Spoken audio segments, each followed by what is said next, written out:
How's it going, everybody? Just taking a little water break here. I'm sitting in the 6.5 turbo diesel. How you guys doing? Today's video, I got something kind of neat. I'm always trying to pick up different saws so that everybody gets to see their brand on this channel. And you guys know I like every brand. I've run just about every brand there is to run on this channel. But I'm always looking for Stihls, and there's not a lot of Stihls around here for sale. There's a ton of Stihls. Huskies are pretty rare here, but you do find them for sale now and again. So this saw here, I want to give a shout out to my buddy William. William's a big help to this channel, and William built this saw. It is a Stihl MS 460. I'll show you guys it in the next clip. He took the saw down and put an 82cc big bore kit on it, 54 millimeter with 36 mil stroke. I'm anxious to try this.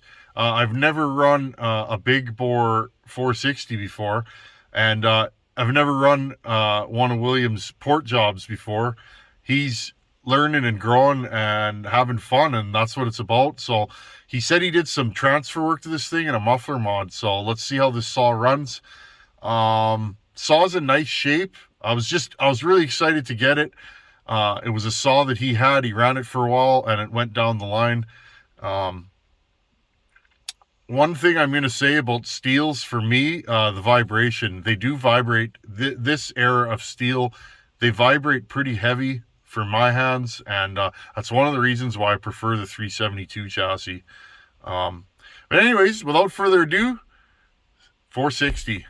This is awesome. I'm excited. Hope you guys enjoy the video. Thanks for hanging out.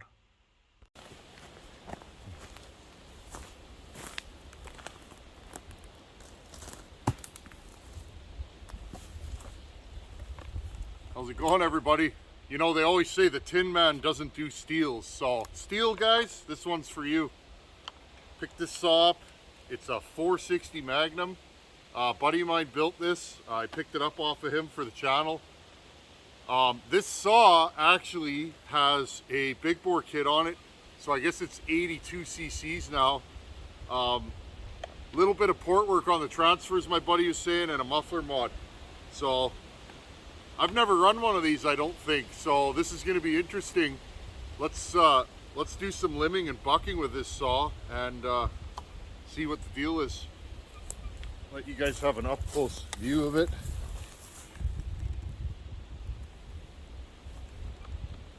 Just a nice presentable saw. I've already fired this thing up. This thing's a good starter, good runner. It's just a nice saw. Stihls tend to be good starters, I find, most of the ones I've had. If I use the controls right.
Hey friends, I just wanted to jump in here. 460 runs great. I threw the chain several times today.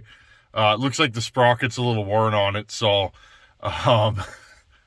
it is what it is. Wear your saw pants or chaps. If you've ever met somebody that's thrown a chain on their pants, or I knew a guy that threw chain on bare legs. Wear your saw pants, and then if you throw a chain, you won't have no problems. But anyhow, I threw the chain on this thing several times. Here's me fighting with it, putting it back on.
Stihl MS 460, another classic, really well-made power saw. I got no negatives to say about this saw. It is a little heavier than an 044. It's a nice running saw though. It starts, idles very easy going. William, you built a good saw here, buddy. And I'd have no qualms about taking this thing into the bush with me like I did today. I'm stopping here. As you guys can hear, the wind is just absolutely giving her now. Oh, it's about time my hat matched the saw I'm running, isn't it? So anyhow, friends, you guys will see this on the channel here and there. I'd like to put the stock top end on and play with that and see what kind of power I can get out of it. And I'll run this for a bit and just enjoy it for what it is. It's just a nice 77cc power saw. I had a 461. I never ran that stock, so I can't, and this has some work done to it, so I can't really compare the two builds. But very nice power saw, and I'm happy I got a chance to scoop it up. It's time for question of the day. Today's question of the day is from Benjamin Nowak. Hope I got that right, buddy. Benjamin had a bunch of questions rolled into one email. I'm going to try and go through all of them. This is the good stuff right here. So Benjamin ported a 372 XP. He lightened the piston, did some flow work, ported it, did all the things that we do. Couple things. So first off, he says the saw is running super rich even with the high jet turned off. He wants to know if that could be his porting. Well, it could be, Benjamin, but here's the problem. If you turn the high jet off, the saw should be so lean, it shouldn't matter. It shouldn't matter how much fuel the carb has. Now, I could be wrong, but if you took the carb apart, check the metering lever underneath the metering diaphragm. If your metering lever is really high, and I've done this. I had a saw I ported once. That 630 Super John thread that I run. When I first fired that up, it would start and idle. It was literally spitting fuel out of the muffler, and I couldn't figure it out and was horsing around with it. Threw it back on the bench, threw it on the shelf. It took me 2 or 3 weeks. I pulled the carb and the metering lever was like this. When I put it back together, I guess I bent it up, put the metering lever at the normal height, and the saw's been running good ever since. So check your fuel system. You could have a bad carb. I don't know if you've ever run that saw, but it could be a bad carb. Sometimes things get stuck in the carbs and they end up really rich or really lean. Other thing is, Benjamin, timing key. If your timing key on your ignition is broken, the saw can run super funny, super rich. I've had that happen. Okay, moving on. Benjamin wants to know about his porting. He's noticed some damage to the ring, some weird marks, and also chipping, what he's calling chipping on the cylinder. Let's look at the ring first. Here's a picture of it. Okay, the ring looks like it's wearing funny, like it's catching something, or it's... Now, Benjamin, I'm not sure what you did to that ring. If you did a low tension ring and it's too thin, guess what? That ring is not supported in the ring land, and it will actually, it could flop and break. Now the question is, what is that ring catching on?